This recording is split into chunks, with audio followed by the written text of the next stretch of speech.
Yeah, it's time for your colleagues. So you had a fabulous nomination to the Rising Star. It talked about, only back in January you sort of went over to Head and Neck, and you soon became really firmly part of the team in there. Not only that, but you also took on critical care as well. Instead, it talks about the fact that you worked passionately throughout in difficult times, to say the least, where we had to do remote training for things like difficult tube insertions, always putting the patient first. And it talks about the fact you couldn't go home to Wales. You came home every night, you kept coming back, and you were exemplary in what you did, so congratulations.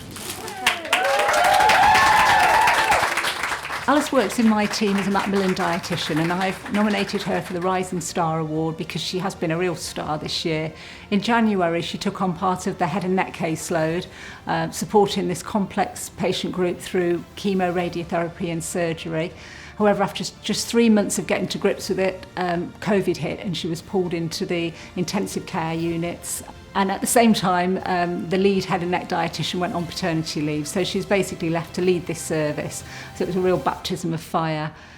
It's impossible to sum up in 60 seconds why she deserves this award. Alys is a young dietitian, both in age and experience. She took on this heavy, complex head and neck caseload on top of the stress of critical care, seeing very sick and dying patients. Throughout, she showed so much care and compassion, even when she was sometimes on her knees with the physical and emotional stress of it all. And I've no doubt that she's played a key role in getting her head and neck patients through some gruelling cancer treatments.